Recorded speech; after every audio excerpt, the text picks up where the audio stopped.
demands. I urge all of not just envisioned, but achieved. Thank you.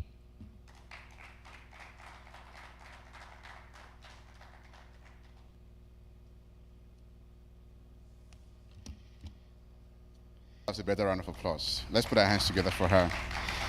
Thank you, Marvelous. Thank you for giving us that brief overview of what happened yesterday with us. So, in the words of to that point, okay. So we'll go straight into today's plenary. We have, I think, about 4 of them. As Africa, it offers a fair compromise between. We'll discuss strategies because transition fuel discussion as he makes his way on stage here. To make up his panel, with African Energy Council, Alexander. We also have the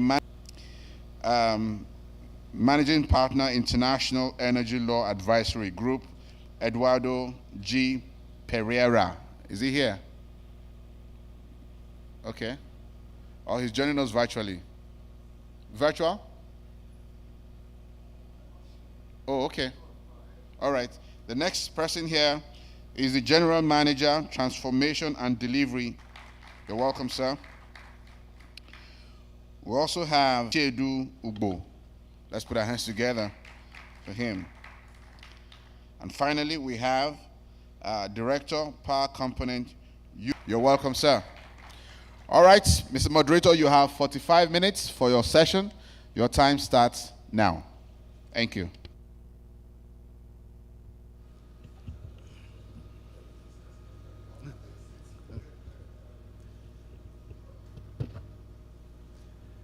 Thank you. You're all welcome. As you have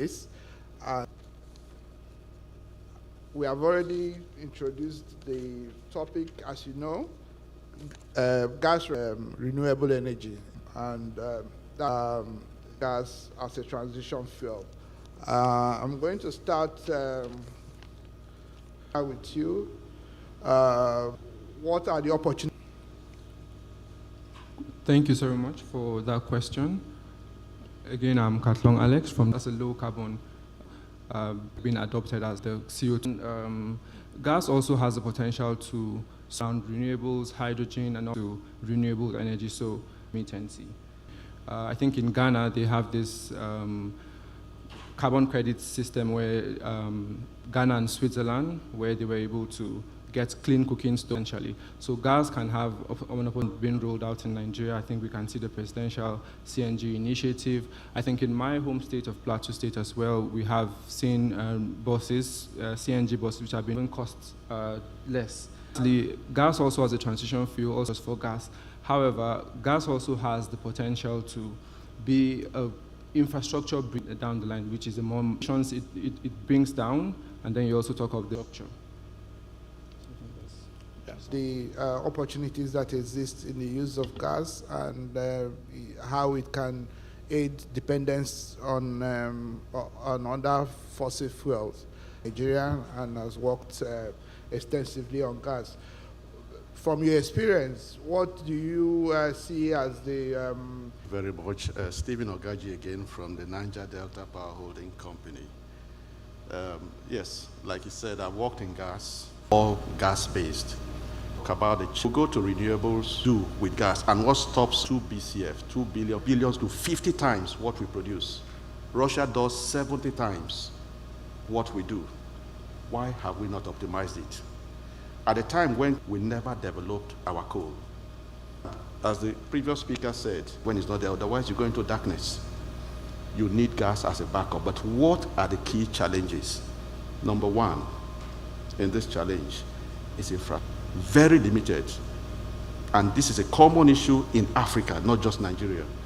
We produce the highest, 2 BCF, others are 1.5, that's Algeria, and can we jointly develop this infrastructure where you take it to your border and then they take it from there so that we can use it before we phase it out? Infrastructure is a critical challenge.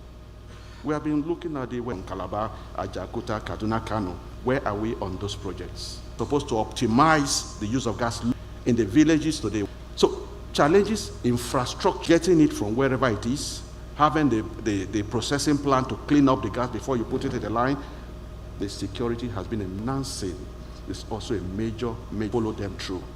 And so we have political issues, we have regulatory somersaults that are not consistent, that are not trackable, do not follow through.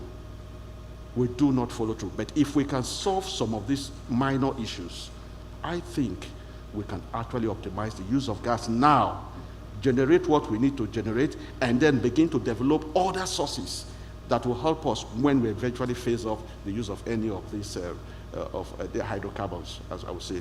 Can I stop there? Yes, I would like to move to the very experienced in gas matters, having led one of the largest electricity companies in Africa. So I'd like to go to Mr. Chiedubo. I'd like your perspective on gas to power, using gas for electricity generation.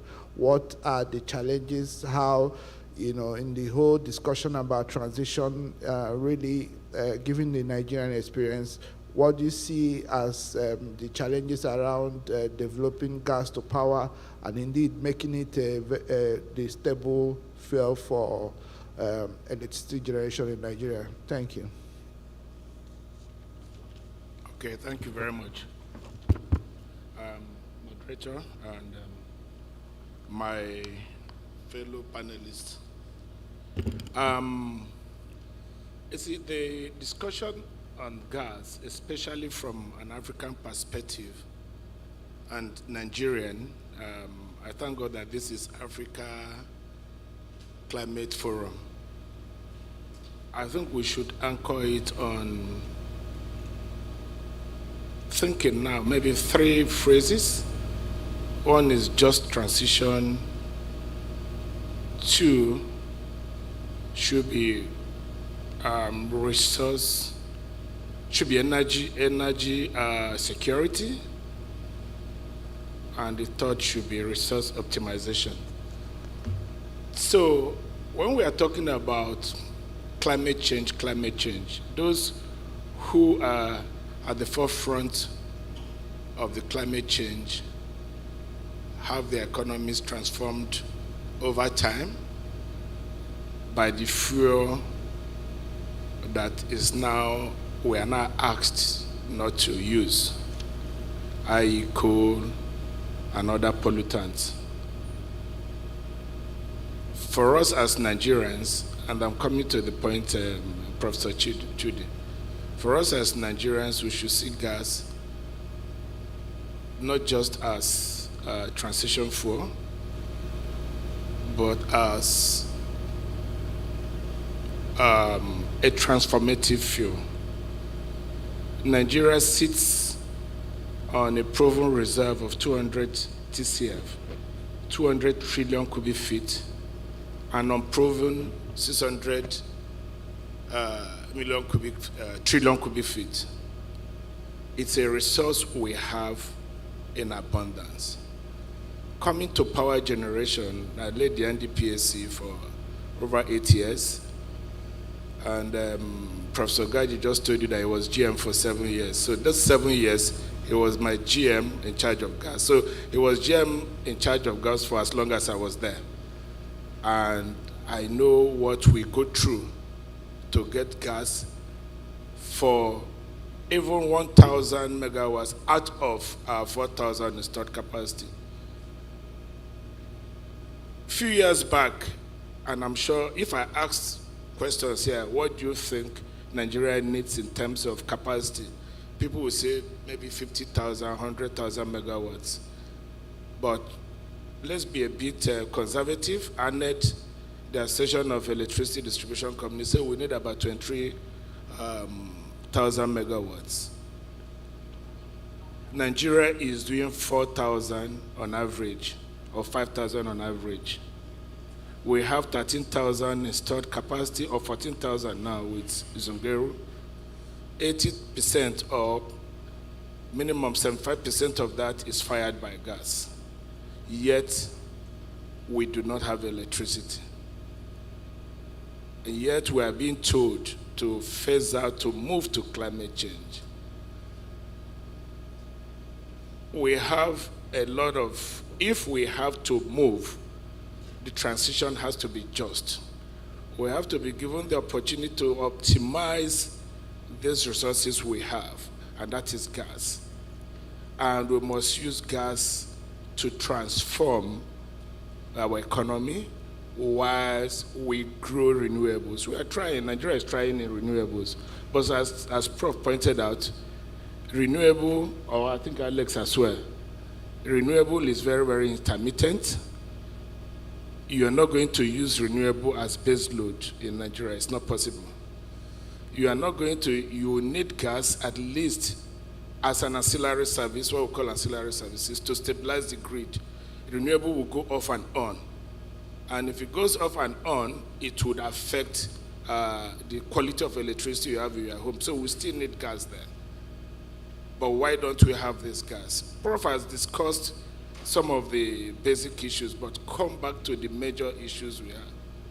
The commercial arrangement in gas in Nigeria is, and the lack of risk, or put differently, and the risk mismatch from the gas to power sector is also a huge problem. If you have to finance the gas producers, they will have to be able to attract financing, proper financing to the sector. And the producer, just like your electricity generator, for you to have bankable projects, you must have, in transactions, you must have proper pricing. So the pricing must be adequate, but the flip side is that it has to be affordable as well. Once it's adequate for the investor, it has to be available for the consumer. I mean, it has to be affordable by the consumer. On this, secondly, and more importantly, it has to be predictable, because financing gas, like financing power, is long-term. You're not going to do it short-term. And that revenue document, you have to have very predictable pricing in it.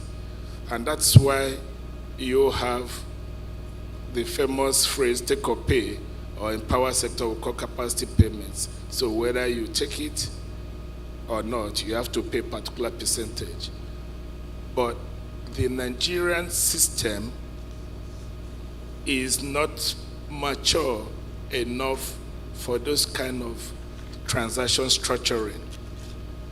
You have a grid that is at best so unpredictable.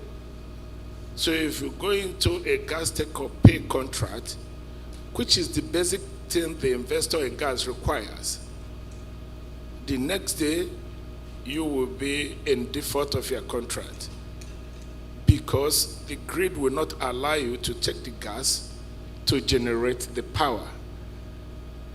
So you have that kind of, so perhaps we start from the whole structure downstream. I'm not just talking of gas and power. Maybe you start from downstream, make sure you get all the networks right, make sure you get your transmission right, and then generation should be able to incentivize the gas producer to be able to make the required investment in gas to be able to supply. Because part of the problem in gas in Nigeria, domestic consumption right now, is that the molecules are not even available. And where the molecules are available, you can't take them. Because of that, there's no incentive for the gas producer to invest in the gas. I think as an opening remark, I will stop here, Prof, so that my colleagues can add to the discussion. Thank you. Yeah. Thank you very much for those insights. On the back of what you've spoken to, I would like to also ask Mr. Frank Edozie, one of the esteemed senior advisors in Nigeria on infrastructure, especially power, and to ask his view, given the work he has done, which I know has considerable exposure to international partners, etc., how can Africa mobilize finance for gas, given the global attitudes towards currently towards fossil fuels? What are your opinions about how we can move towards that? Thank you, moderator, and good morning, everybody. I think the conversations we have around gas, transition fuel, and development need to go through a paradigm shift. Our challenge in Nigeria, and Africa in general, is not climate. Our challenge, I would posit, is development. And if you look at the indices of pollution you find in Africa, they're all down to lack of development. When you're using firewood to cook, when you're using a diesel generator to produce garri, or to run a motor assembly plant, you are not developed. We are not developed. Therefore, conversations that put for us climate and its constraints ahead of development are flawed, and we need to change that.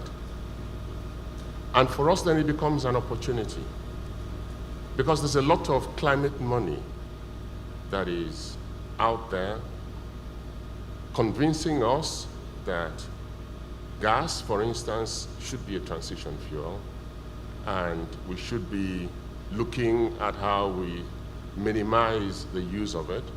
We should change that around. By the way,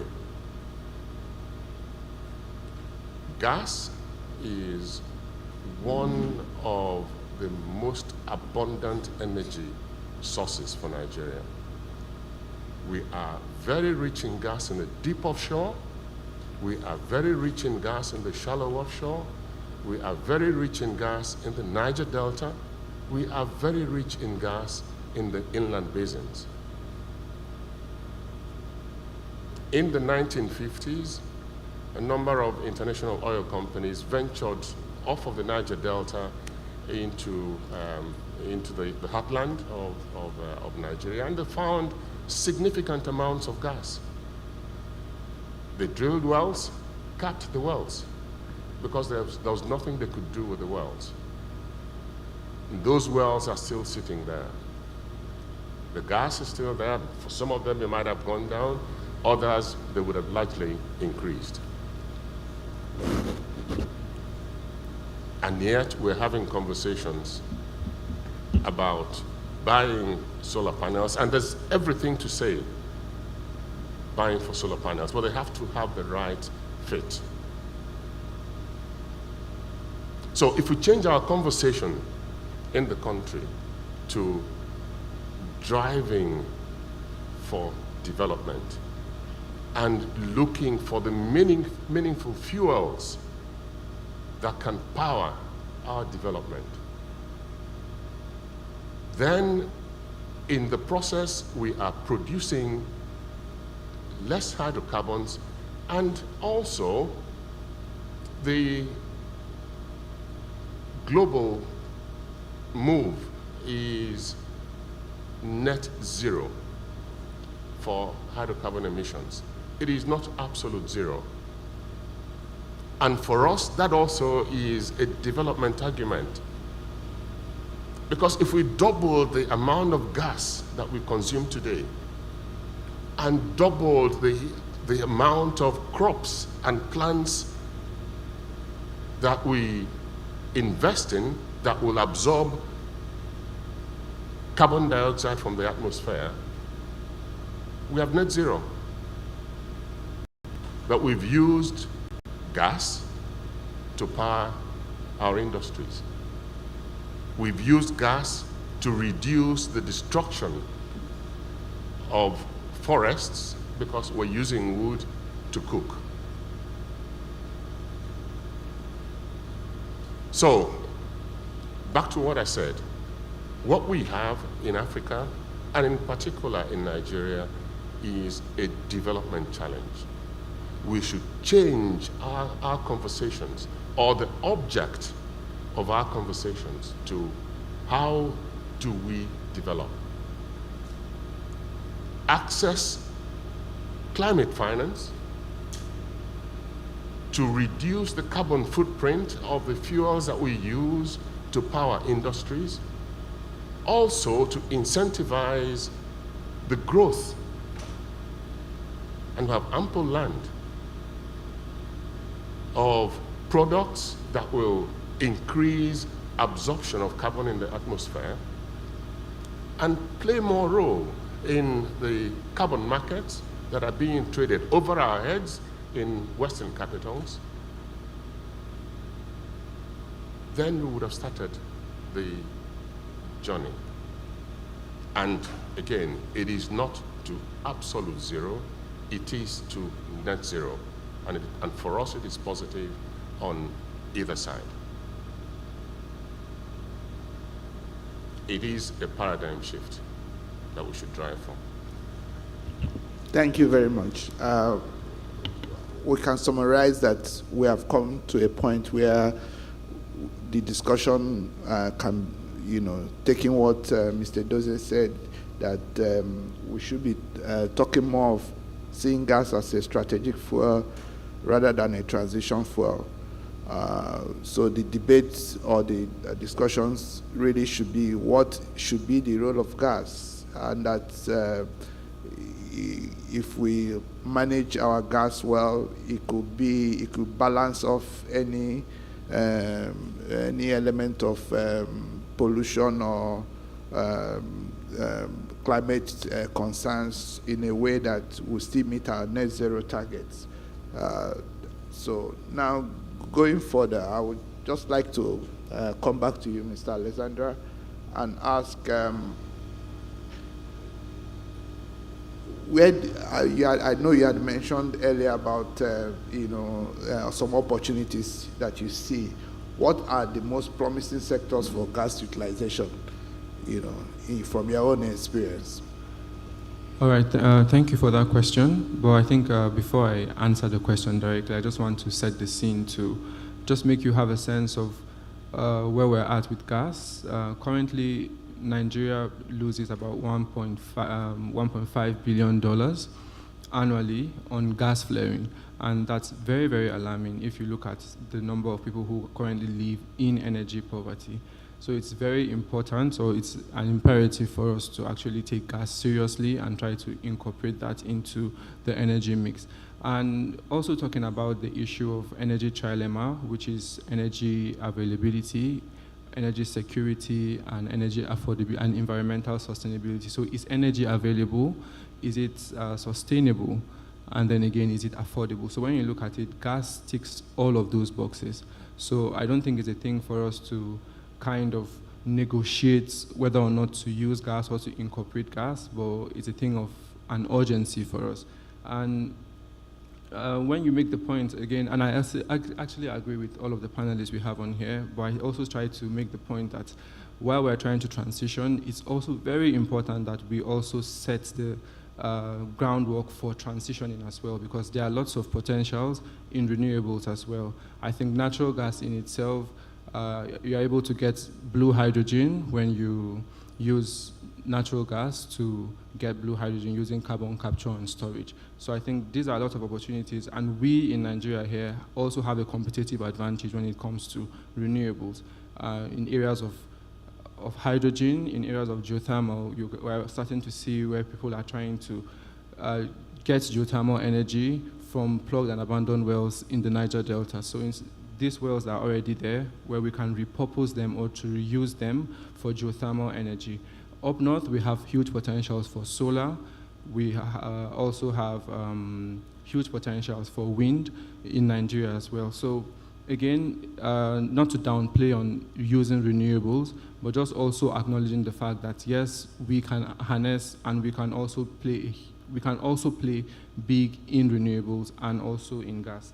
And so coming back to your questions, when we look at the potentials of promising sectors rather for gas in Nigeria. First, again, like I mentioned earlier, is power generation, right? So gas, again, like I mentioned, burns cleaner than coal and oil, and then it's energy efficient as well for the same energy you would produce with oil and coal. And then when it comes to industry, gas can also serve as a fuel and a feedstock at the same time. So gas in itself can power industries in Nigeria and also serve as a feedstock to create, to produce fertilizers, to produce plastics, and a bunch of other stuff. So there are lots of opportunities where we can harness gas in Nigeria. And again, when it comes to homes and buildings, gas again can play a very huge role in heating up homes and buildings as well. And then when we come to areas of transport, just like I mentioned again earlier, we also have huge potentials for gas in transport. CNG buses, like I mentioned, which burns cleaner and is also fuel efficient and is also affordable. And then we also have opportunities for exports as well. So there's a huge demand for gas in Europe, and we are also positioned to provide that gas to the European market. So that in itself can be able to enrich our pockets and also help us in the transition. And so yeah, I think that's pretty much about it. So when you talk about gas, it's all encompassing. It affects every area of our life where gas can come in areas of industry, as a fuel and as a feedstock, in homes, in cooking, LPG. I think just like one of the speakers mentioned here, it doesn't make sense where you have to be cooking with firewood when you have LPG that can make your cooking faster, easier, and safer, even for your health. So I think that's my submission. Thank you. Thank you very much. We also have a fifth panel member who is joining us virtually, Mr. Eduardo. I don't know whether he's online already. Yes. It will be interesting to have your views, Mr. Eduardo, on what you consider as most critical for Africa in considering gas as a transition fuel, or as a mechanism for climate change controls. Well, first of all, good morning. Thanks for the invitation to be here. I first I'd like to concur with my previous colleagues as well. To start off, I think indeed, gas, it is a bridge fuel. It actually pollutes less than oil and far less than coal. That's point number one. Point number two, I also agree with the other colleague who mentioned that actually what Africa needs, is development, and I think it's quite hypocritical, especially like the Western, I say, developed nations, when they're having COVID, a little bit before COVID, a lot of the European banks and some other international banks, they're not interested to keep financing oil and gas until they had COVID, and later they have the conflict between Ukraine and Russia, to the point of the hypocrisy that European Union today has been sanctioning Russia for over 2 years, and they still import Russian gas. Isn't that a bit ironic? You sanction a country and you still buy the gas, which is the main commodity, to finance their economy. It's just to show how ridiculous it is, the society that cannot acknowledge facts. The fact that doesn't matter if you're vegan, doesn't matter if you're a Democrat or actually a Republican or whatever different system you might have in your country, in your jurisdiction, you need oil and gas. Either for the refinery, for the petrochemicals, for the clothes you use, for the transport, almost virtually most goods in the world either go by ship, by plane, or by truck, which is actually oil and gas. So it's lacking a little bit on the discussions today, talk about real facts and reality. It doesn't mean that it's great, it doesn't mean we cannot improve, but we need to start from there. And starting from there, that you go back to the issue, which my colleagues was mentioning as well, which is actually we live in a post-colonial mentality, in the fact that look at all those developed nations. How many of these countries or companies are doing solar projects, hydro projects, nuclear projects, wind projects in Africa and in South America and some parts of Asia? How many? Or even I just finished recently, I'm also a professor in many universities, I teach often in Nigeria, but in Brazil, and I'm a professor also in Russia, and actually in different parts of the world. But the fact, which is for me, it's very ironic, is that when you think of from like all of this renewable, what is a commodity? It's electricity. And how do you sell electricity? Unless if you are in Europe or some parts of North America or in very specific parts of the world, unfortunately, electricity is domestic. And in order to invest into electricity, you need to have infrastructure and you need to have a reasonably attractive domestic market, because you'll be able to have that local people to pay for the feed-in tariffs to develop your resources.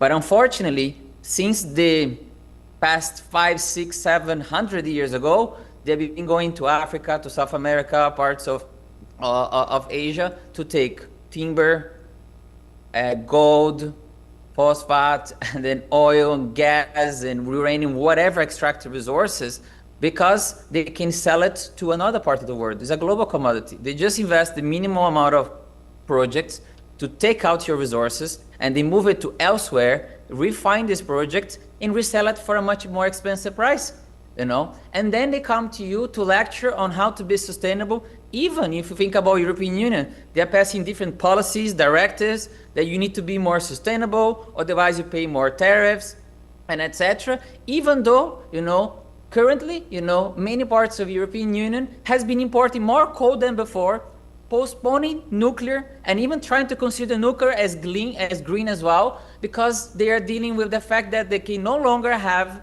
the cheap Russian gas as they used to have. They still imported, but less than before.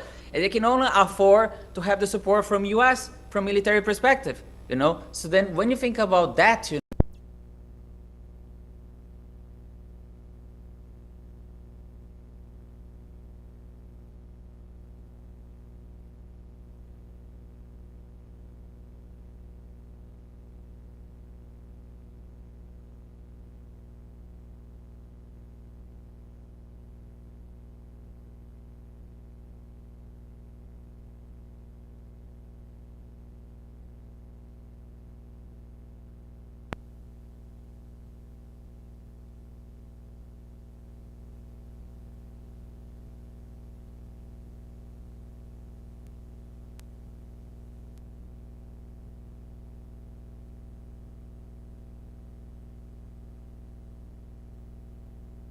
and on the top of that, you're not generating jobs and you're not generating electricity. Right. And then also, I agree the colleague mentioned as well, for example, Brazil. Brazil, from electricity perspective, we're doing great. We're 90% renewable. However, we are heavily reliant on hydro. If climate change keeps going crazy in terms, it rains what's not supposed to rain, it is dry what's not supposed to be dry. So countries that are heavily reliant on water, including Norway, for example, and Brazil and Nepal and many others, that the hydro economy in terms of the electricity, you might need to think about other sources. And the wind is not there 100% of the day, nor the sun. So you need to think from an energy matrix, It's not like one silver bullet solution. So Africa, under the day, and I think the global south, they need to look more about how each other can help. So I think that is lacking a little bit more collaboration, because unfortunately we try to look into from I would say how to solve issues. We need a law, we need a policy, a policy could be fine, but the law itself, what's the point? You have a law there to say, for example, local content, Now, I've written a lot about local content, and people love about local content. Yeah, it's great about local content. You have more local goods, local services. You might even pass a law. But where is the money? How the small, medium-sized companies can enter this business to start? Secondly, many people copy many things about Norway, but they forget about two things about Norway. Norway took 26 years to create a sovereign wealth fund. They did not start from day one. And secondly, they did something very poorly on the other side. They did very well on the sovereign wealth fund. I did my postdoc, including many years ago in Norway, which they did fantastic that, but what they did poorly, even today, after 50 years of development, basically, they still are heavily dependent on oil and gas. The number one export to Norway today is still oil and gas. So it's not as easy as you might think, to maybe diversify economy, but it's necessarily. you know. So I think certainly, I think from a Nigerian perspective, a few things moving forward, you know. Number one, reduce flare. That's a must, you know. Need to find about small scale projects. Maybe like, for example, Just Shell recently, I think this week, sanctioned a huge other LNG project, like over like, I think $2 billion or something, fantastic, you know, but you need to think about smaller scale projects as well, you know. Number three, you know, I think that you need to think about alternative things that some colleagues I think briefly mentioned, you know, about how you think about natural-based solutions, you know, because if you avoid deforestation, and if you improve your agriculture, you can capture more CO2. Because I know some people might say, oh, Eduardo, they can do carbon capture sequestration, this is fantastic. Yeah, I mean, on the paper, it looks great. You know, who doesn't like to think about an idea that you can take the CO2 from the atmosphere and you pump it into the some reservoirs out there? Fantastic. But who's going to pay for that? Okay. Tell me, where in Africa they're doing CCS projects? All Where right. is it? All Where right. they're doing in South America. So I think I'm just concluding, you know. So the point is that some initiatives sometimes is nice, but who do that? Who has the money? So the developed countries, they can afford those projects. But we need to think about from our own realities, how can we improve? And we need to put pressure on the people who polluted the most to help transition in a fair way. Thank you very much, Mr. Eduardo. That was quite an extensive view on transition and the role of gas in Africa, Nigeria in particular. Like the other participants said, maybe the discussion needs to move in terms of what gas can do for Africa and Nigeria. Maybe we should not really be talking about gas as a transition fuel. Maybe we should be talking about gas as a climate-friendly fuel and a strategic fuel for development of Africa. That way, the conversation may be more productive for Africa. It is in that context I also want to ask Professor Gaji about, you know, how will the gas development or market here, you know, manage the shock or external shocks from policies from places like the UK, example from the European Union, the carbon border adjustment mechanisms that is likely to come into place in 2026. How will all these foreign pressures on use of fossil fuel from, how will it impact Nigeria and its gas development? Thank you. Thank you very much, Professor Chibi. How will it affect us? Now, what he mentioned may not be very, very popular to some of us here. He's talking of CBAM. Now, CBAM means Carbon Border Adjustment Mechanism. Carbon Border Adjustment is a policy put forward by the UK for its environment and the EU put forward for their environment. What they basically do is this. The UK is saying every carbon-intensive goods coming into our country has to be carbon taxed. If you are bringing steel to our country, if you are bringing aluminum to our country, everything that you need a lot of energy outside to produce, which they know that you have emitted carbon, we must tax it because people that produce similar goods in our country, we tax them. Now, the UK did not include things like electricity, but EU included electricity. If you are bringing electricity to us, we will tax you for that because we know you have emitted carbon. So that is it. How does it impact us? It's a new policy. UK is going to start that in 2017 January, and the 2017 January, and the first taxes will come in sometime in 2028, sorry, 2027. I'm still a decade. So 2027 and 2028. How does that affect us, Africans? How does that affect us in Nigeria? How does that affect us in the developing world? Now, my perspective, if you ask me, is that we shouldn't bother about that.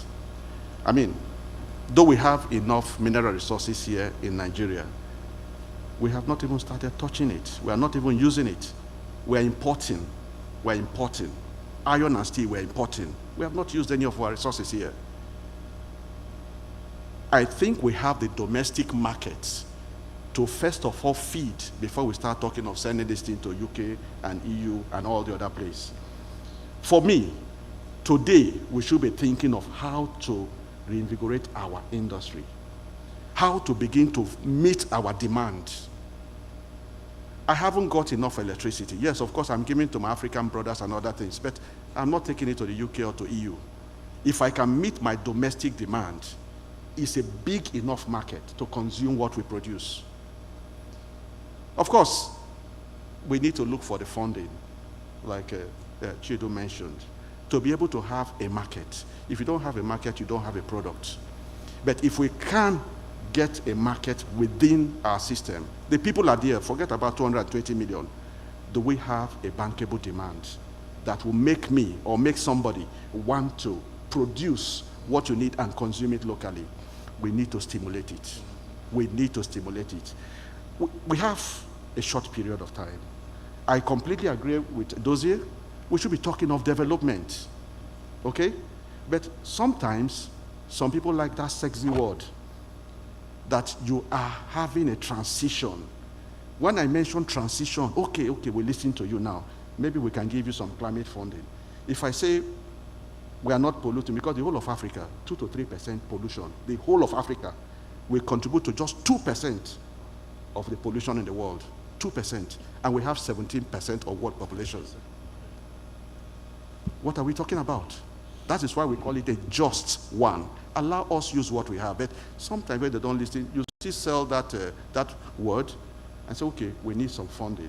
But I think also, if we look inwards, we should be able to develop, raise the finances inwards if we provide necessary support to be able to do that. But with respect to CBAM, EU, UK, 2027 and 2028, I don't think our concern should be there. Our concern should be, how do we start to meet our domestic needs?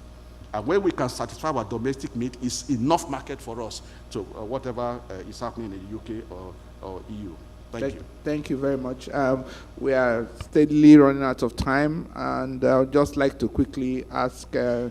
Ugbo, given the experiences in Europe, even this year, where renewable energy collapsed the grid in Spain and Portugal, and the fact that there's also the debate about whether renewables are actually net zero, given that maybe a lot of the inputs for renewable energy need to be manufactured with fossil fuel. What do you think as is the future of investments for gas in Nigeria, given these international challenges about fossil fuel investments? Do you think it will impact negatively on how we use gas? And please, very briefly.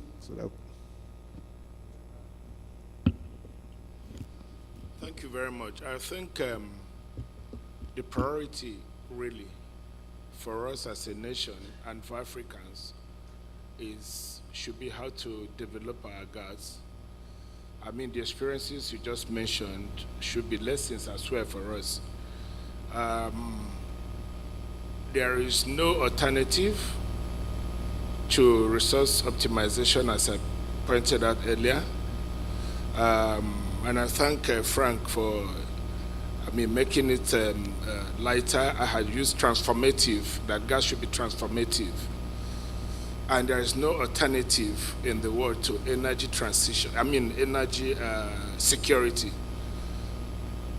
The speaker from Brazil mentioned what happened in Ukraine, what happened after Ukrainian war and COVID, and the hypocrisy around it.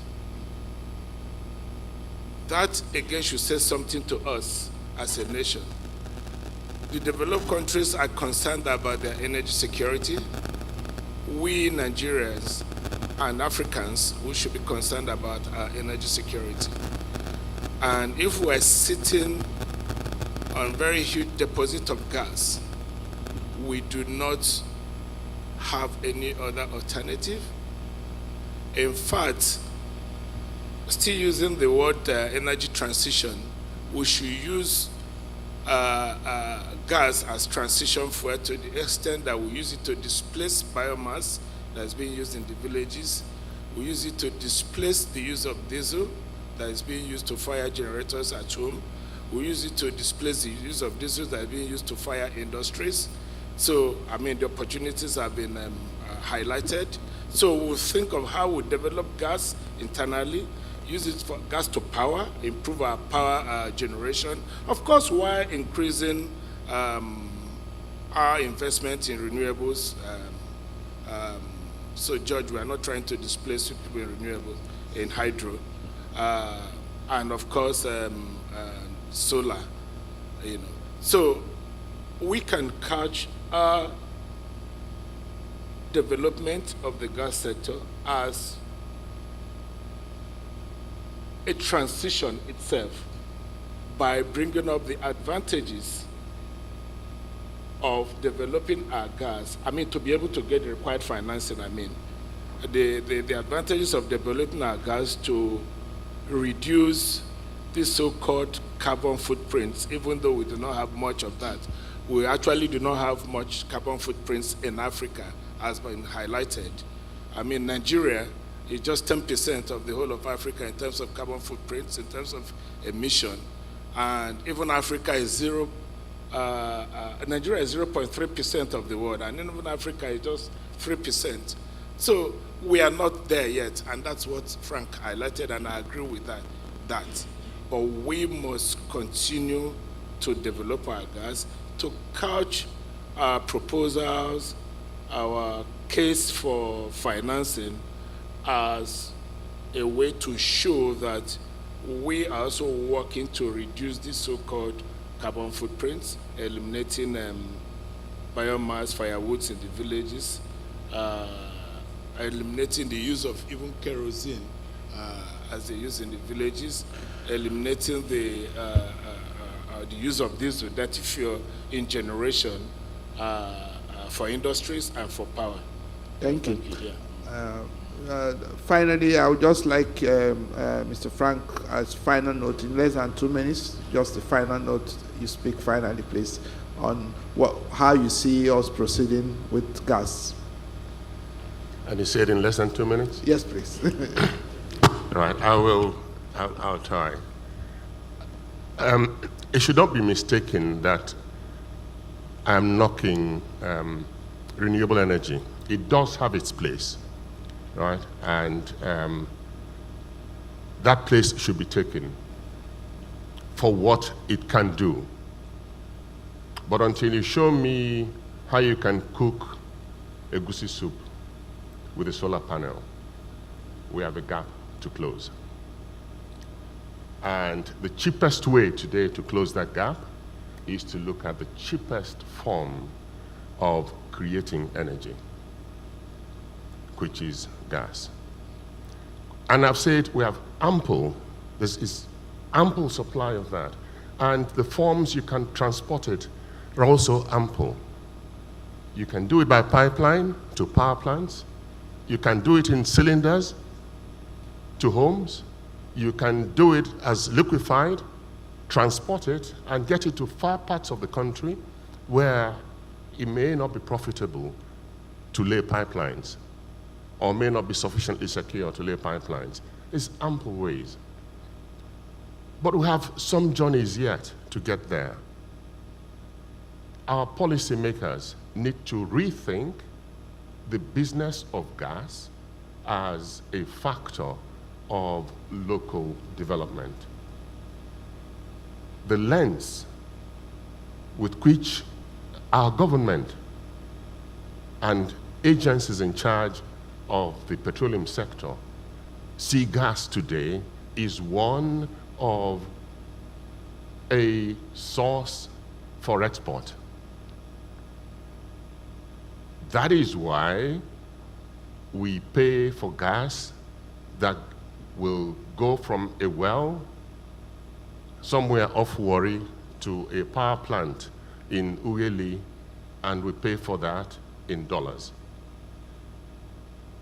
That is why you have a well that was drilled in 1956, capped, has a lot of gas, and somebody wants to use it today, and he is being expected to pay for that gas, going to a power plant that is 1 mile, 1 kilometer down the road from him, pay for it in gas. We need to rethink the fundamentals of the pricing of gas that is for use in the domestic market.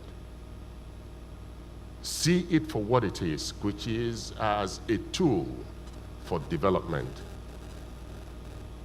I also would like to say that there is hardly any economy in the world that I know, if you look deep enough, that the government doesn't do something to tinker with the cost of energy. There is always some form of subsidy somewhere, strategic. The case for Nigeria cannot be different. But rather than subsidize consumption, which is paying subsidies for people to consume electricity, subsidize production.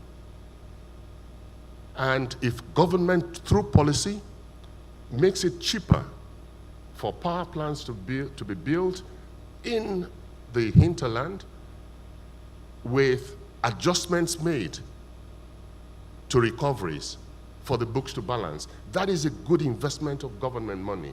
That is where we should be going. But key thing for me is that the pricing of gas that is targeted to domestic use should, at the very minimum, be in Naira. It makes a lot of difference. And it should be sufficiently managed to make it possible for the development aims of government. Final word.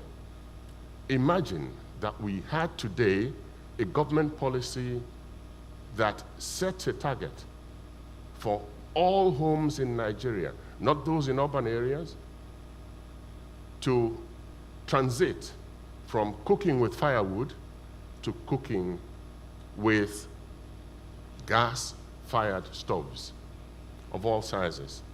Small, very small cylinders, medium-sized cylinders, up to the 20 kg type cylinders.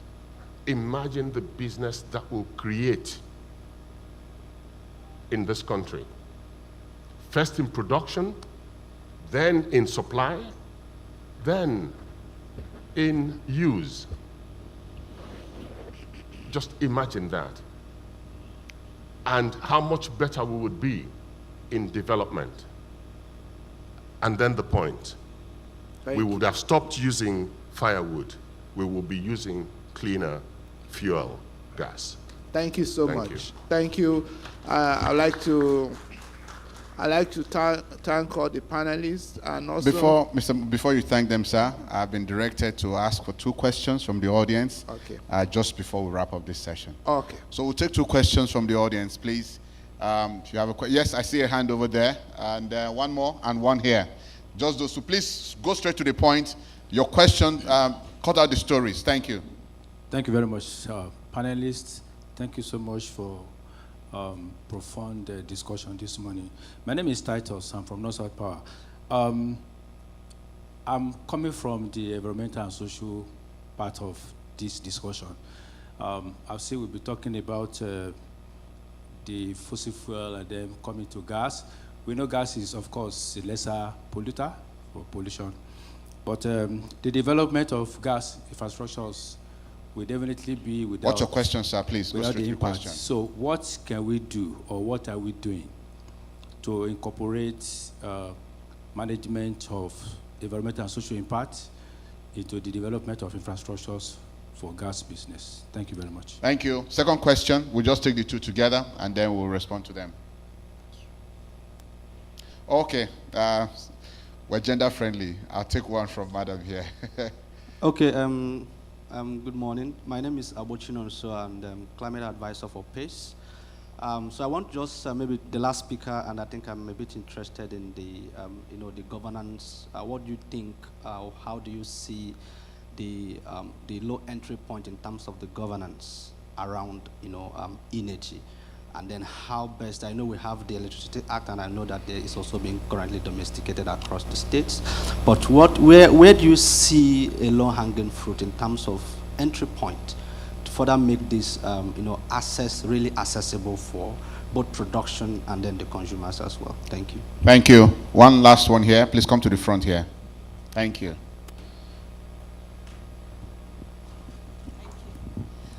Good morning, and honestly, it's been very refreshing just listening to all the views. So, my question: does anyone here know how much? Oh, my name is Oge from Lola Modi, and I'm the founder of the Radar Media Company. We're one of the sponsors of Africa Climate Forum. So my question is, does anyone know how much it will cost for us to use gas as a transition fuel to the last mile?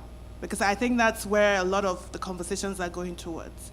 Transition fuel, but towards development and getting it to every household. Because if we think back to what our Brazilian colleague had talked about, he said we must have a domestic market, right? So does anyone here have a figure that we can work with? How much would it cost us as a nation to get gas to the last mile? Thank you. Thank you. That sounds like a mother who is thinking of how to cook food at home. All right, please, over to you, sirs. So, brief responses, yes. 1 minute for each response. I'll start with Mr. Frank, please. Yeah.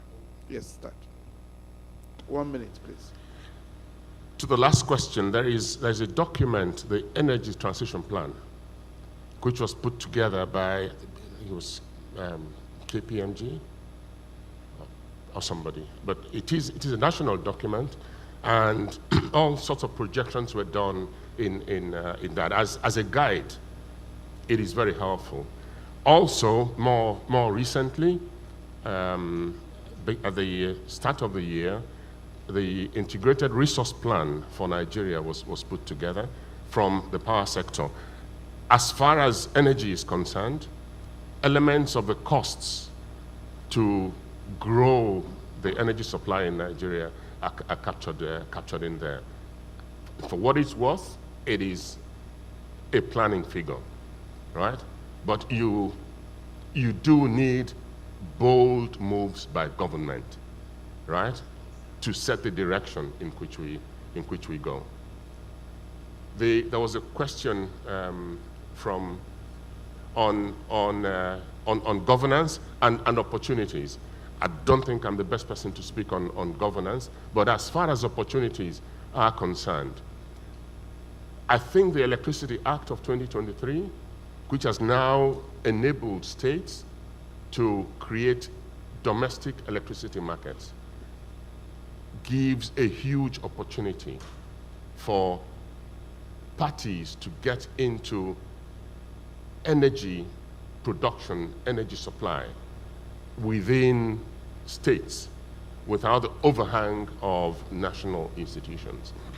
As an example, Enugu State is one of the forerunners in the implementation of the subnational electricity market, and within a space of, I think, 9 months, they have been able to license, I think it's 50 megawatts of additional power, which they did not have in the last 20 years, right? That is an example of what can happen. Imagine all 36 states were able to do that, yeah, and what that can be within 5 years. So there are opportunities there. Mr. Alexander, I'll just put the question on sustainability asked by Northstar Power regarding environmental impact. Quickly, 1 minute too. Okay, thank you. So when it comes to commissioning projects like this, it's typical to have environmental impact assessment. I think that would be the first step to understand the impacts of that project. So starting from exploration, feasibility studies, and all of those things end to end, essentially an environmental impact assessment would be very important before you kickstart this. So that gives you a sense of the impact that project would have on the environment and otherwise. Thank you. Yes, I would like to say in response to about how we can achieve some of what has been said, especially regarding gas as a strategic fuel. In 2007, I worked with the then Finance Minister Madam Ngozi Okonjo-Iweala to develop a template for use of gas as a strategic fuel for Nigeria. I'm sure the document is buried somewhere. It can be found and it can be used. We have clear ideas about how we can make this happen. Thank you so much. Thank you very much, Mr. Moderator and members of the panel. Please, can I invite you to step forward for a group photograph with our convener?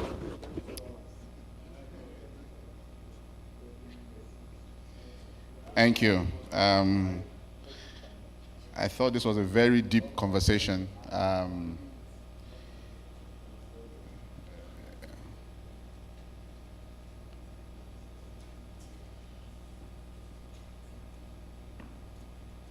Okay, so while that is going on, let me quickly remind us we'll be going on tea break after this next presentation.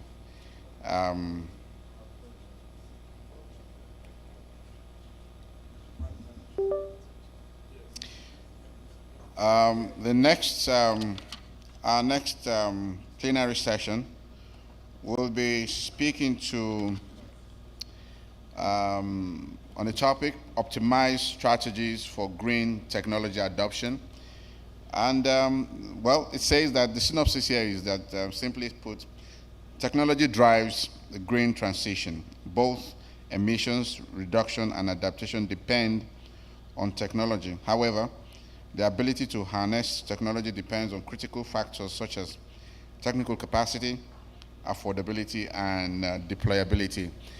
And to moderate this session for us, we have the managing consultant for CBI Limited and member advisory board, Haven Hill Synergy Limited, Olajumoke Delano, to please come forward. Where is she? Okay, please put your hands together for her. She makes her way up stage. And members of the panel include a founder and executive director, Africa Skills Alliance, and former Edward S. Merson, Harvard Kennedy School, Johannes Paul Yimbisalu. Virtual. Okay. She will join us virtually. And then we have also a lecturer with the Department of Civil Engineering, Nile University of Nigeria, Dr. Ife Obiano. She here? Dr. Ife? Okay, please put, oh, she's not here. Okay, oh, she's virtually joining us too. Next is Manager, Localization and Stakeholder Support Center, Nuclear Power Institute, Ghana Atomic Energy Commission. Please welcome George Kofi Appiah. Virtual too? Okay. And then we have a lecturer, Department of Mechanical Engineering, Nile University of Nigeria, Dr. Esther Anosike Francis. Virtual? I would have said, moderator, I said, you sit alone here today. So now only you walk out. Yeah, that's why they are joining virtually. Exactly, sir. And then finally, we have the Deputy Vice Chancellor, Research, Development and Innovation, Federal University of Technology, Owerri, and Center Leader, Africa Center of Excellence in Future Energies and Electrochemical Systems, Professor Emeka Oguzie. Let's put our hands together for him. Prof, let's encourage him with a warm round of applause as he makes his way on stage. Madam Moderator, you have 45 minutes for your session, and your time starts the moment the professor sits on his chair. Dr. Ife is on her way. Yes. Oh, great. Oh, she's here. We thought you were joining us virtually. Only you one. Wow. Please have a seat. No, Prof, sit there so that we'll break the monopoly of women. Yeah. Blessed are you amongst women.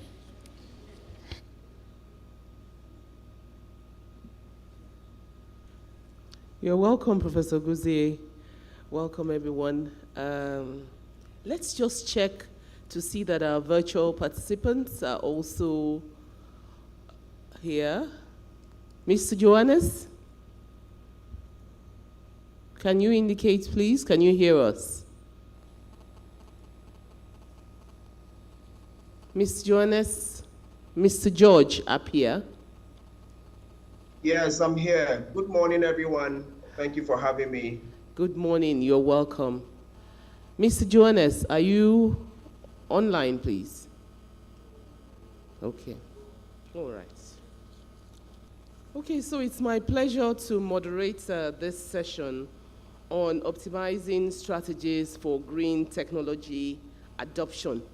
You know, just as the comparer has said, technology is the bridge between climate ambition and action, but Africa must define its own green technology adoption. Technology is central to green transition, enabling both emissions reduction and climate adaptation. Yet, access and impact depend on technical capacity, affordability, and suitability.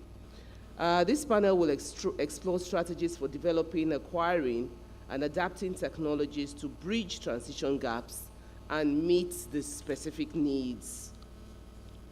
So we're going to start, the way we're going to operate this panel is we will start with each person giving their core message, because we have a rich blend of panelists looking at this subject from different perspectives. So we're going to start with a core message, just 2 minutes from each of the panelists. And so let's start with Dr. Anosike Francis. Your core message, please. Thank you for having me.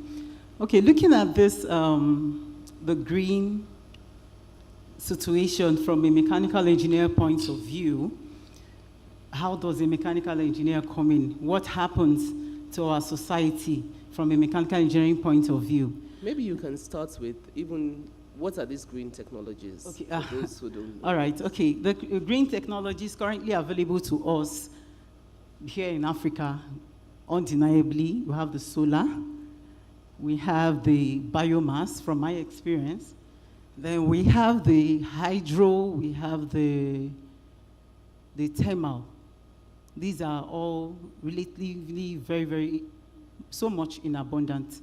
So how we now harness them is actually what I'll consider the challenge that we have. So these technologies, let's look at solar. We have been looking at it, we've been harnessing it in such a way that, well, I say, in piecemeal. I remember the last panelist said, until we can be able to cook with solar, then we can talk about a way forward. So for most of us, when you talk, you say solar, but we're not harnessing solar the way we should. Biomass, a lot of us don't even know how much we can do with biomass.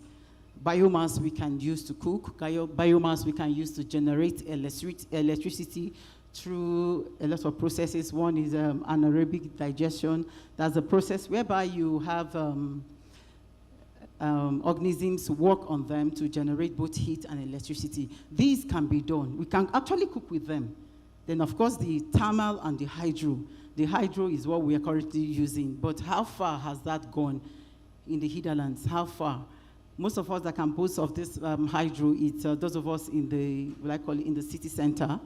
A lot of us in the hinterlands cannot really boast of effective utilization of this, the hydroelectricity that's so-called available to us.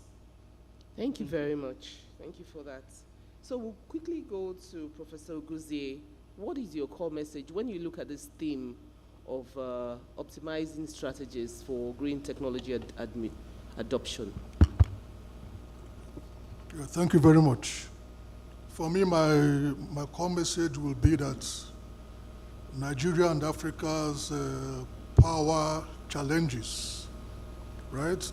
These challenges and these problems are actually technological problems. They are not policy problems, right? I was happy when the last session talking about gas, right? I always take us back.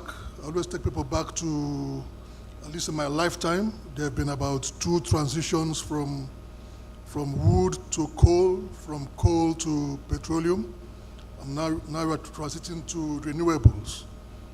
In all of these transitions, but for the grace of God, we were always left behind. So now, when they left coal, we are stranded, right? And all our coal remains there with us. Nobody, because we did not develop the technologies to harness coal. China, India, Brazil, US, UK, maybe not UK now, but China, India, Brazil, they still use coal as an energy source because they were able to develop the technologies. Now we are in oil and gas. Luckily for us, after like 20, 30 years of expatriate involvement, we have now very qualified Nigerian engineers that are able to run the oil and gas industry. Now we are in renewables, right? And the lowest hanging fruit for us in that regard, I think, is solar energy. And as we speak, nobody on earth can compete with China in solar energy technologies, in making PVs, in making storage systems. So what is the world doing? The response of the world has been to look towards what are called the next generation solar cells, cheap to make by printing, by coating, easy to manufacture, easy to use, flexible, you can pour it on the floor. And this is just emerging now. And what are we as Nigerians doing to key into this technology? Because for us, I believe strongly that the amount of sunlight we have in Nigeria is enough to power everything we are doing. But all that sunlight has to be converted to electricity. And we cannot convert all of it using imported solar energy technologies. So we have to start to look inwards to develop our own indigenous technologies to properly harness solar energy. Thank you very much, sir, Professor Oguzie. You focus on at the heart of what the core message is today, that the problem is not policy, it's actually the use of technology. And we'll deep dive more when we get into the first round of questions. Mr. Kofi Appiah, Mr. George, what would be your thoughts, your core message on this theme? Yeah, so thank you very much, and then thank you for having me. Yeah, so my core message would be that energy, from our basic school science, energy is the ability to do work. And what it means is that if you do not have energy, you cannot work. It's as simple as that. And so for Africa, we need large amounts of cheap and reliable energy to help us industrialize and also help us stay competitive. So the Association of Ghana Industries in Ghana, for example, estimates that the 40% of production costs for industries in Ghana can be attributed to electricity. So if you are spending 40% of your production costs on electricity, how competitive can you be? So that is why, and I'm sure this will actually translate to other African countries. So if a whooping 40% is going to electricity, then obviously you cannot beat companies in China and other places where electricity is cheap.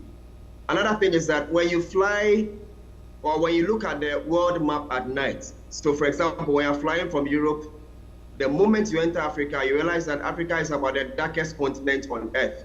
What it means is that it is very, very obvious that we do not have energy. So if we do not have energy to even light our nights for us, how can we talk about energy to help us industrialize? So the other point is that, yes, it is obvious we need large amounts of energy, but while looking for these energy sources, we do not have to compromise the quality of life now and also the quality of life for the future generation. And that is why there is the talk about green energy and then climate change. That is why everybody is concerned about climate change. Nuclear energy offers the opportunity to give us large amounts of energy. It is clean, it is reliable, and it's sustainable, and will not devastate the future for our future generations. Thank you very much. Thank you very much, Mr. George, for that your summary, which is on the fact that we need energy to do work. We need to be able to industrialize. and it needs to be cheap, it needs to be affordable, it needs to ensure that our industries are competitive. This brings me to Dr. Ife Obianyo. What will be your own core message on this subject? Thank you very much. Just like my co-panelists spoke about energy, the cost of energy. Is your mic on? I don't think your mic is on. It's on. The light is on. Wait, first.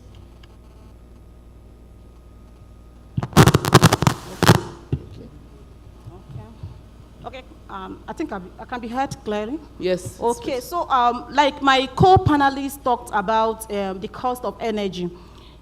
We, the civil engineers, we are the helm of providing infrastructural projects to communities, and most of the projects we build, we need smart system. And we can see a revolution right now that like we have embedded smart system in our buildings such that some buildings, when you are walking in, the door opens by itself, but when you goes out, the lights goes off. These are ways to technologies that have been in place, put in place to save energy cost, because most of the cost that is incurred by industries and individuals are actually on energy. And my word for this is that we as individuals need to begin to take those small actions. What do I mean by taking small action? In the neighborhood you live, in your house, how do you design your building? Do you design it in a way that is sustainable? Or do you design in a way that you pave everywhere in your vision for green building? So my message is that we should be taking small actions. And these small actions that individuals should be taking will now push the industries and the government to be able to take the bigger actions and even the faster actions that will give us what we want. So my key message is that as individuals gathered here, we need in our own individual places to begin to take small action, making sure that our planet is safe. Because when we talk about climate change, is majority of the issues leading to ozone layer depletion and the climate change is as a result of the activities of human. And how do we do that? We do it by making sure that in all our activities, okay, the lights you use in your house, are they just from the main grid, or do you have provision for the little solar? Unlike before, in the past 5 years, you see that everywhere is usually dark in the night. In the neighborhood I live, no darkness again in the night. Because of what? Solar-powered lights, renewable energy. So if we begin to take individual action, people have begun to adopt into these technologies, technology that helps to, one, cut costs, because when you put on solar, the light is free. During the afternoon, you get the storage and you enjoy your light. So when we begin to take this small action, I believe this will push the government to take the bigger action and the quicker action, like having smart grids for solar farms, creating solar farms where there will be a generation of electricity that will pass maybe from small communities. Before you know it, moves to bigger community. Like what the governor of Abia State is doing. You can see that Aba is wired, and the production has increased. Thank you. Thank you very much, Dr. Ife Obianyo. I can feel your passion. What you're saying is that everybody has a role to play. Both the government and even us in our day-to-day lives, we have a role to play in sustainability.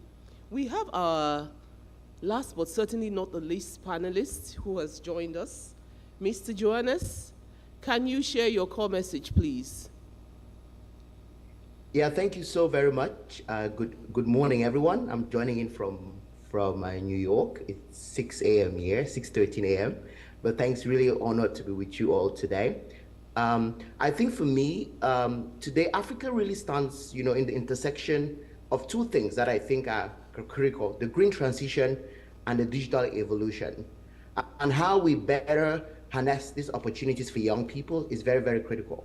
And for me, it's really at the center of jobs. How do we ensure that we are harnessing the potential of the green sector, to build pipelines for young people to access skills that would help them prepare them for the future of work.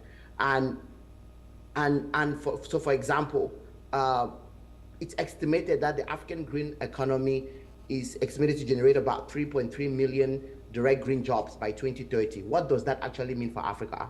How are we ensuring that what we are teaching young people in school is actually something that would help them, prepare them for that future that we need to protect our climate? So maybe just to pretty much end is, I think it's about jobs. what does that actually mean? What are those green jobs that we want to see? And how are African countries, how is the private sector incentivizing, our educational system, incentivizing communities to take on skills that would really help protect our planet, but also make sure that we are leaving a better world for our generations to come. Over. Thank you very much, Mr. Johannes. In fact, what you've said, I don't think it's just for the young and upcoming. Even the older people are also reinventing themselves and finding, opportunities, within, this emerging area of climate. So thank you so much, dear panelists, for this powerful opening insights. Now let's dive deeper into, our questions. Dr. Anosike, what role, I know you are a mechanical engineer, what role, do the mechanical engineers play in developing these green technologies? And make it very practical for us. Okay. The role of a mechanical engineer is all about design, optimization.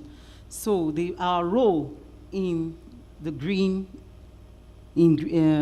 climate is to be able to design systems that can work efficiently, optimizing, and of course have a waste recovery system. You don't only design and then utilize, and that is it. We have systems where there is excess energy.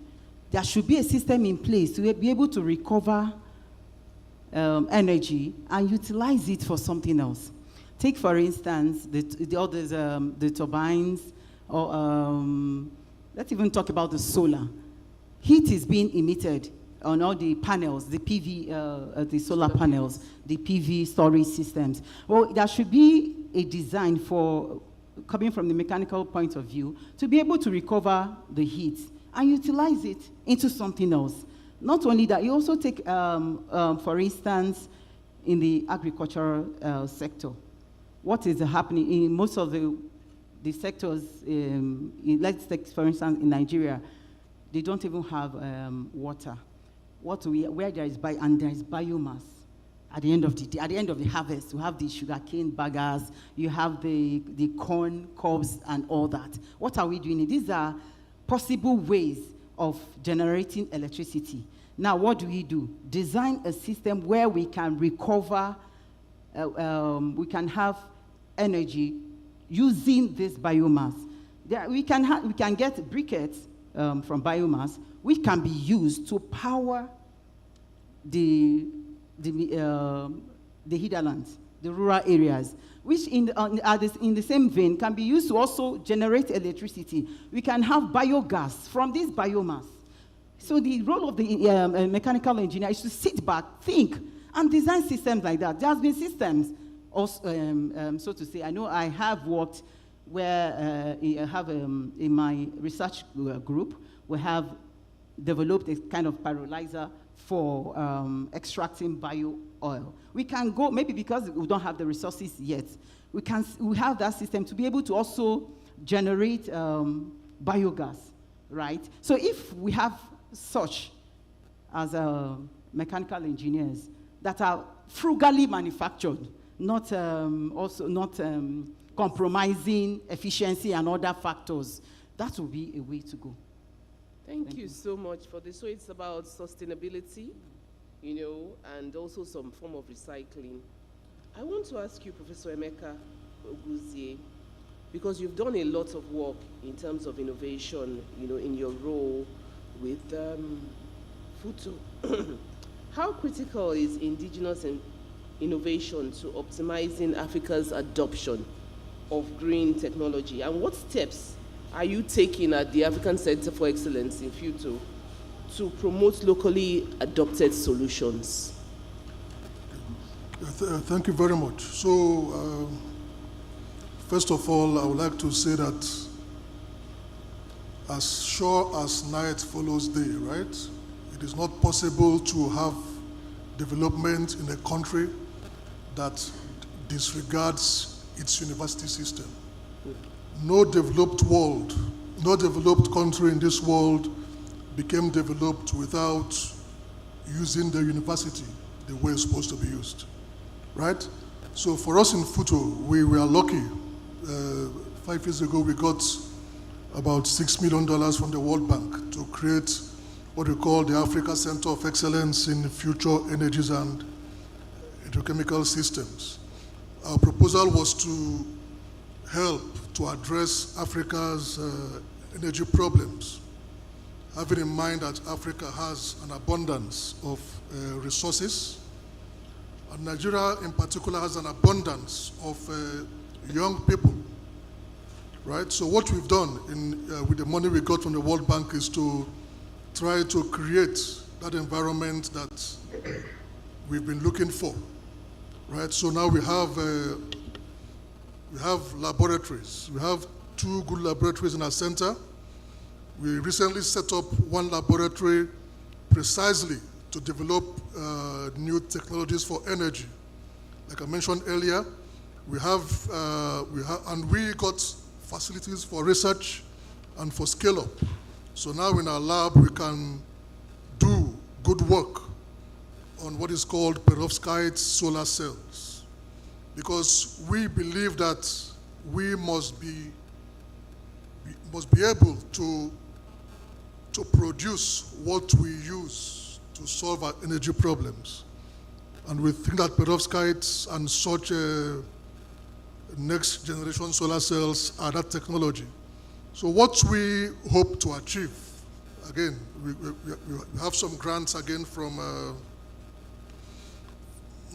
none from Nigeria, we have some more grants from the UK government, right?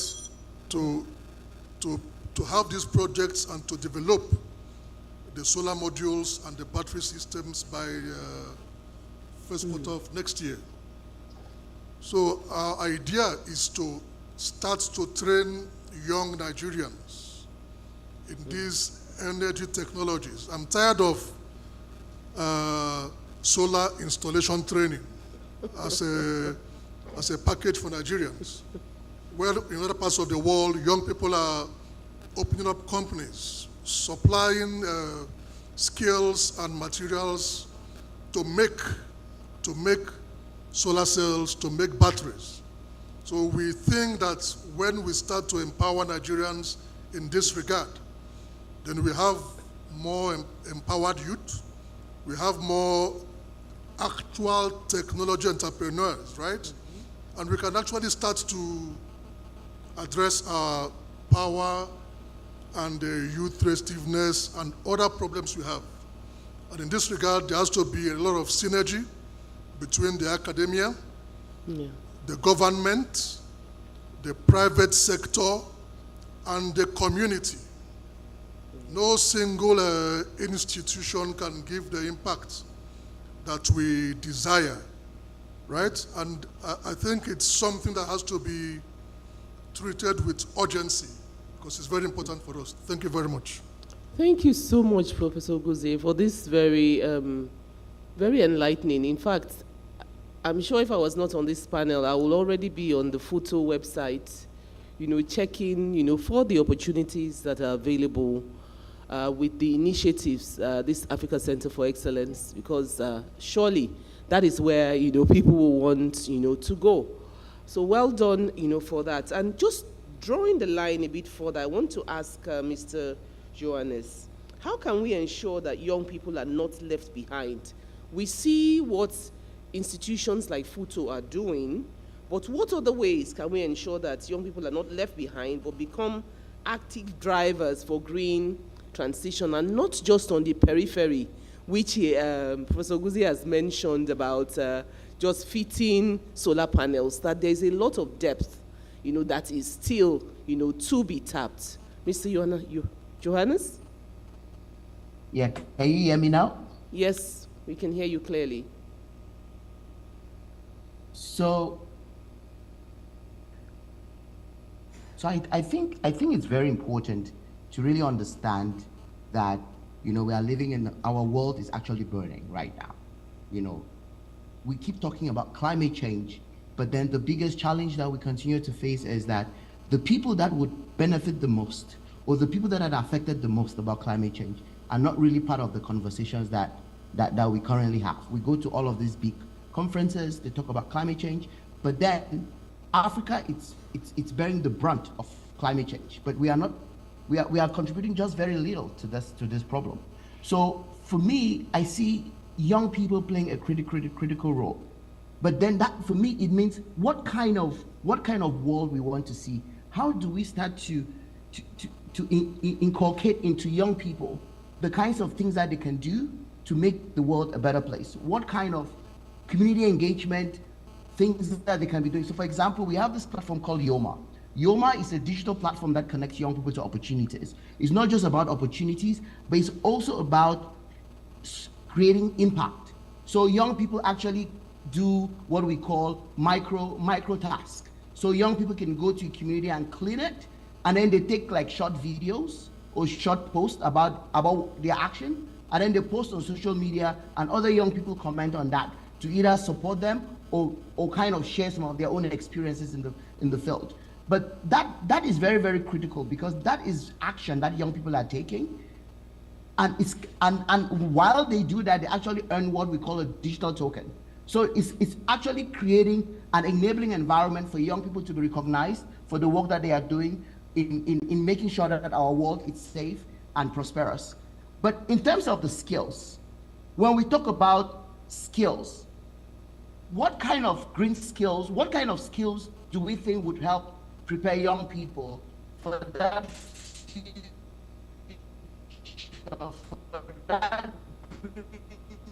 It's a bit shaky. Johannes, can you check your network, please? So that's the technology we're talking about. we need more steady technology. Mr. Johannes, can you hear us?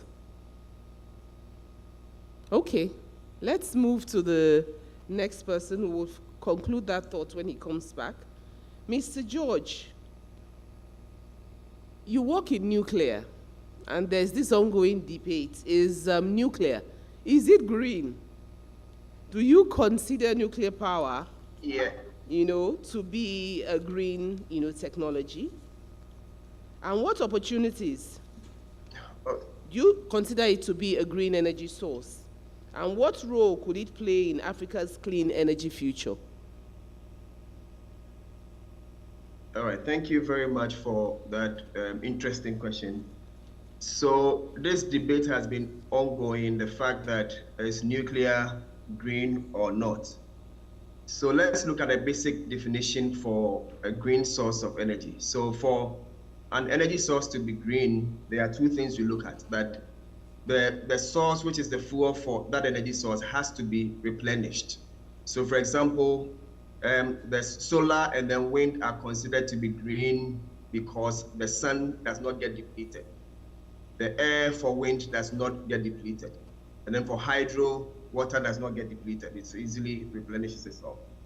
So let's see how, and then the second point is that it should not pollute the environment for us now and then for the future. So let's see how nuclear power positions itself to qualify as green. So nuclear power is produced from uranium, and the uranium fuel is mined from the earth's crust, just like we mine gold.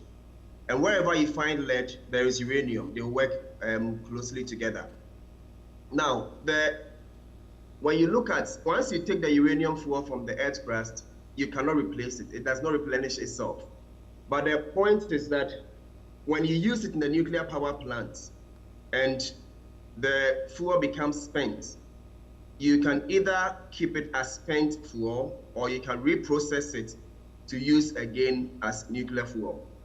And again, when you compare nuclear, the uranium for nuclear to gas and then coal and then oil for thermal, let's look at some analysis. So when you take the nuclear fuel pellet, the uranium fuel pellet, which is just like 3 tablets of paracetamol stacked on top of one another, this quantity of uranium fuel can produce the same amount of electricity that 1 ton of coal will produce.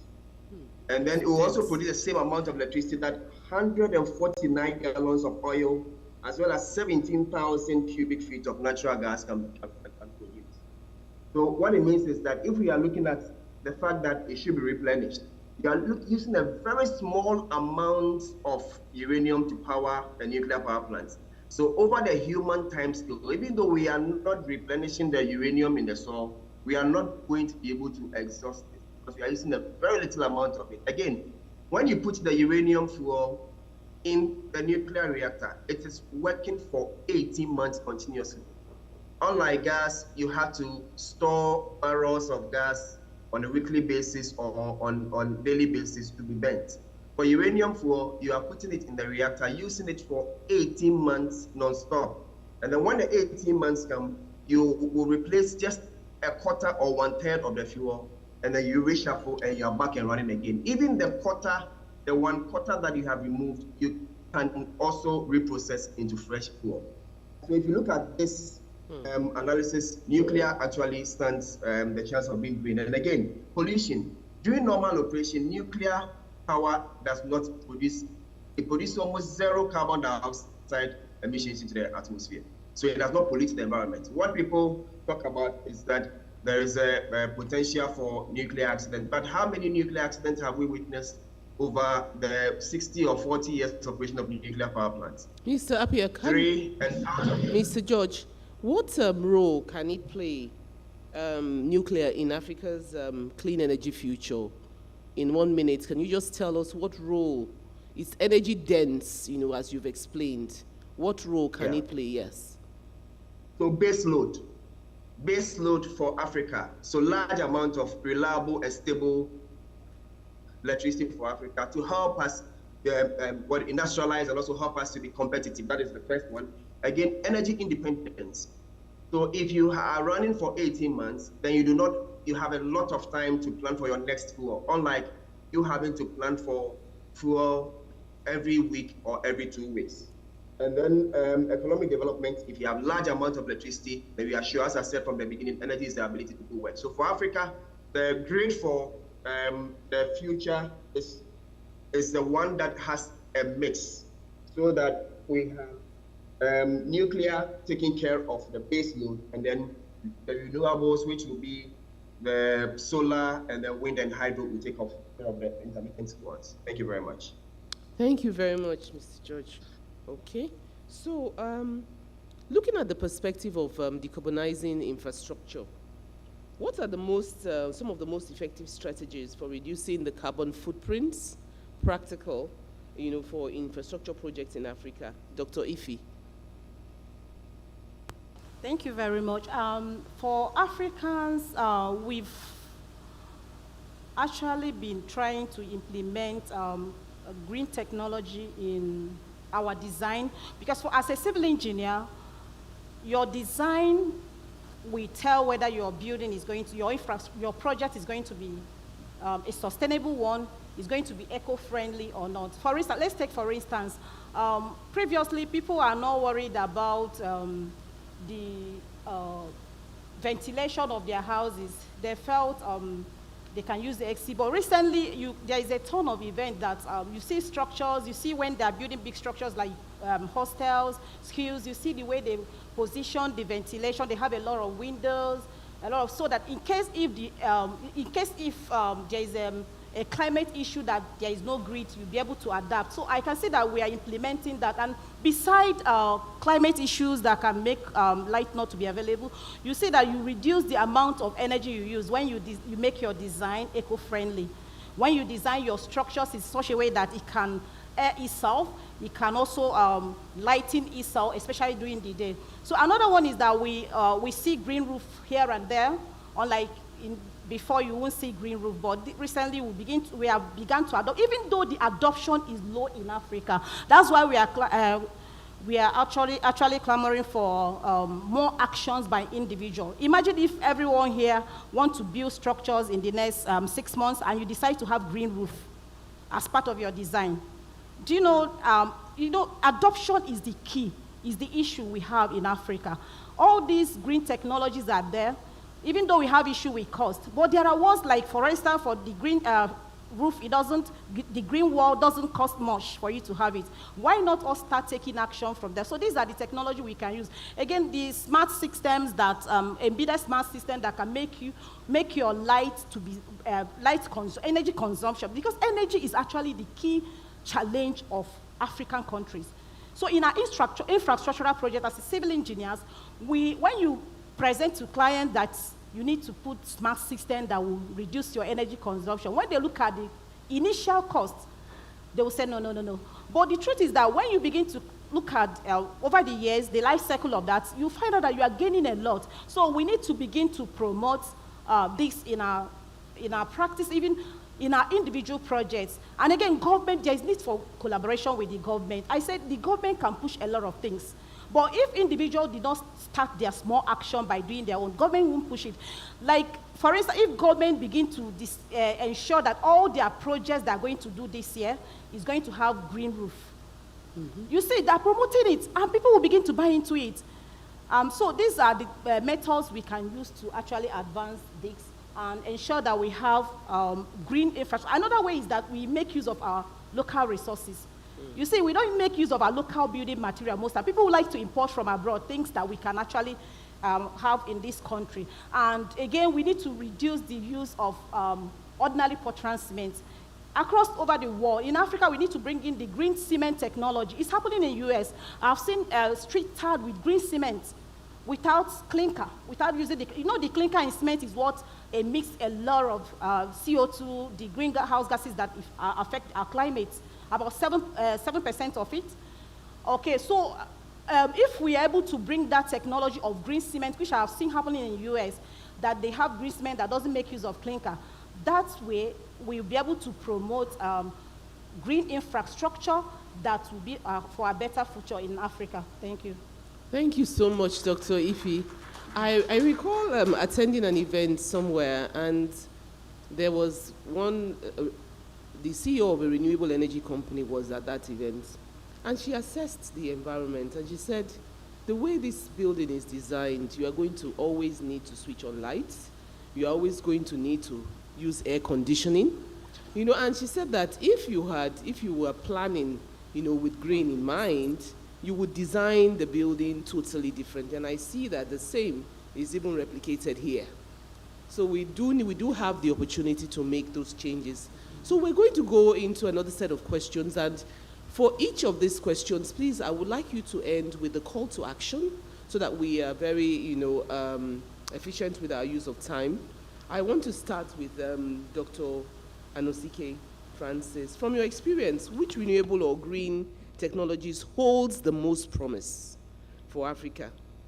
What would you say, and what is the call to action at the end of that recommendation? That would be, for me, that would be solar, considering the fact that it's in abundance and we're already gradually adopting it. So, but all we need to do now is how do we manufacture the system locally for its adoption. That is all we need to do now. The system, if you find out that everything about solar is imported, for how long are we going to continue? Whereby there are, just like he said, Prof said, he's tired of hearing solar installation. We should be thinking of manufacturing of solar parts, manufacturing of batteries, whatever way, fabrication and manufacturing of these batteries, so that we can use it locally. It can be affordable. It's one thing to have it, but it's another thing to be able to afford it. So if we do other things and the affordability is not there, let's say the people in the urban areas afford it. The people back home, they will keep using the other means, so thereby canceling whatever effort we are making as the people in the urban area. So it's all about thinking of ways to manufacture these things. It has been done, but we can still replicate it. We can still start gradually. And beyond manufacturing, also being able to, at the end of the day, have like microgrids, right, for the generation of the distribution, of this trapped in power. Okay. Okay, thank you. Thank you very much. So that's that's very, very practical indeed. So the call to action is actually start manufacturing locally, maybe incentivize the establishment of these manufacturing plants in Nigeria, but include local technologies, also.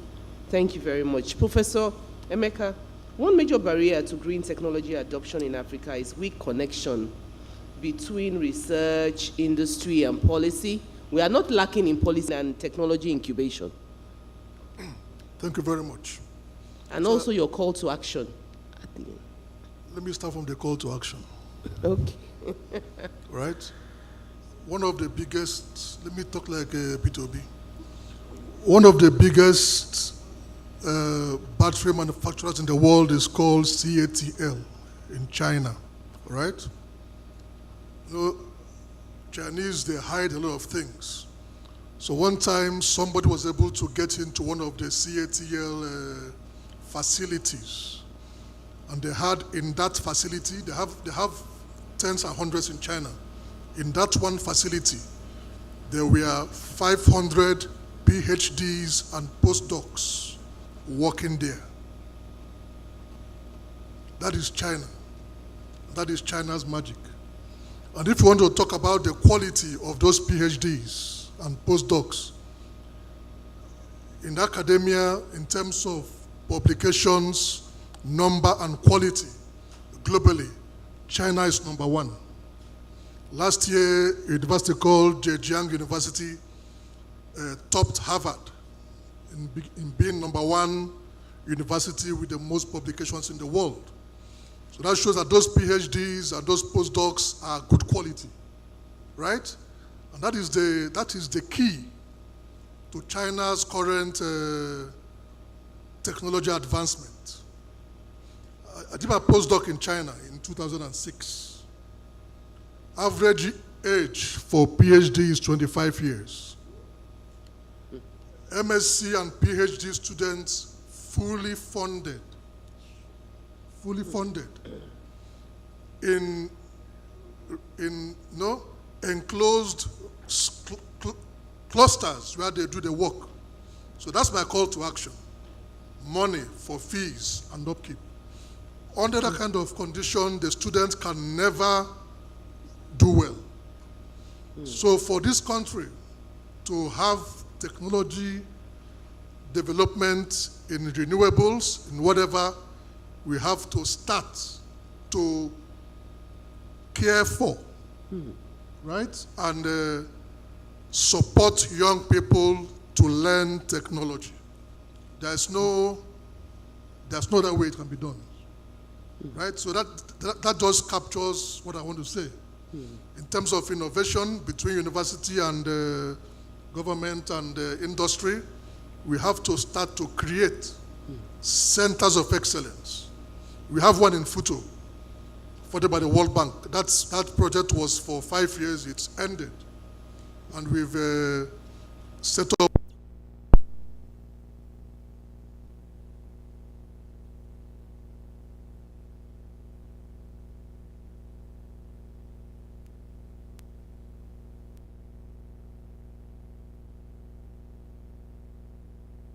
when the students come there, they are in an excellent environment.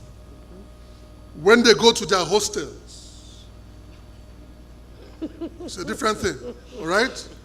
That excellence evaporates and leaves them.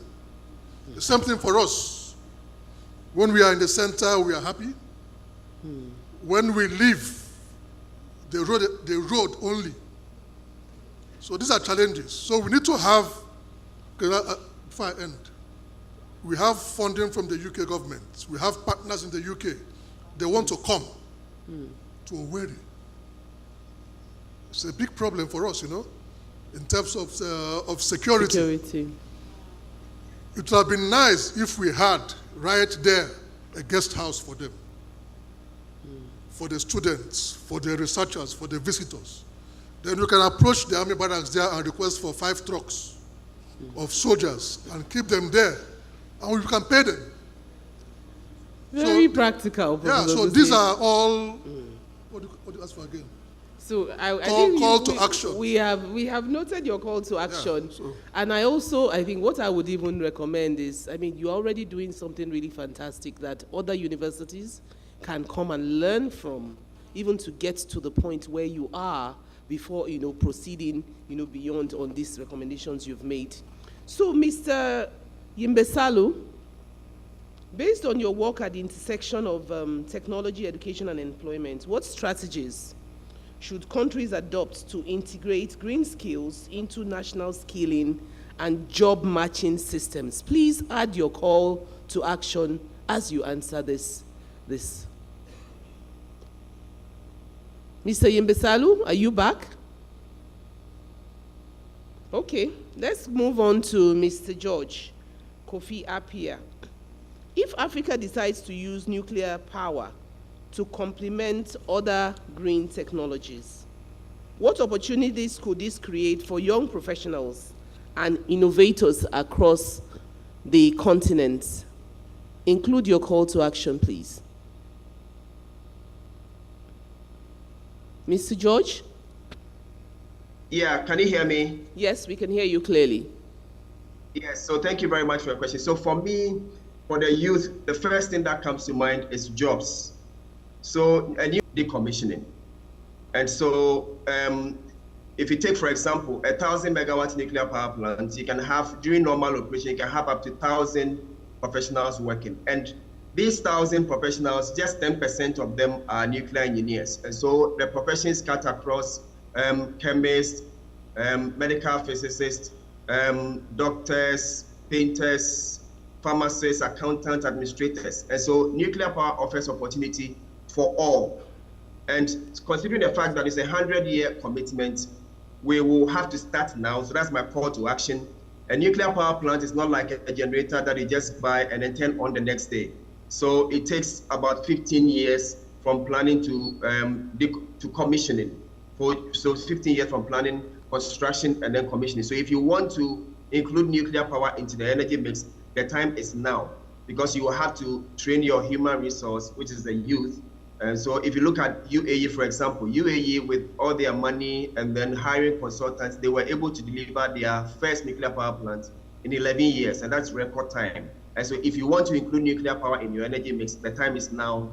You will have to begin so that by the time you start having challenges, it is online. Thank you very much. Thank you very much, Mr. George. So now the call to action is for us to start planning for nuclear now. Dr. Ife Obianyo, can you share examples of how carbon reduction strategies in infrastructure have been effectively implemented practically? Okay. And your call to action. Yes, because of the time, I can see him standing. Let me take call to action because I think we have already exhausted that. So, we need to material and reducing the waste we generate, especially from infrastructural projects. When you go to construction site, you see a lot of waste there. So we need to, from our design, incorporate how we are going to be reusing the material, especially the cementitious one, the recycles, the aggregates that you can recycle and put it back into the bashes you are going to be producing your concrete. So we need to design that. Then my final call to action is that we need that collaboration from the government, because we need to drive, make sure that we align our infrastructural project to align with the Sustainable Development Goals. And what are these Sustainable Development Goals that has to do with infrastructure? Make sure that our cities are sustainable, smart cities. Begin to develop smart cities. Wherever we are doing, we should look at a ways to make sure that these cities can stand on their own, sustainable, that they can sustain themselves, like what we talk about, the kind of design of structures we have. We can make it stand in a way that without all electricity, you can use the infrastructure. So we need to collaborate, the industries, construction industry, for instance, and the government to come into it, to pilot all these projects, to showcase it by their own infrastructural projects, so that others will key into it, and that will be, we have the policies, it's just to implement them. So my own call to action is that let individuals, the government, the parastatals, the industry begin to take those small actions that can lead to bigger output, and that can make our world a better place and a safer place to be. Thank you. Thank you very much. We are open for questions. Yeah. Thank you. Thank you very much. I must say a very big thank you to the panelists. Please put your hands together for them. As I invite Professor George to please join them for a group photograph. Thank you so very much. We really are out of time. So we'll not even have time for questions here. We're way, way behind schedule.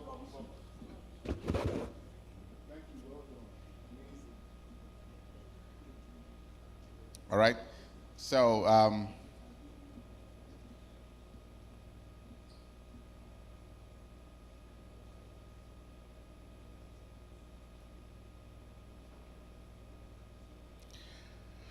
okay.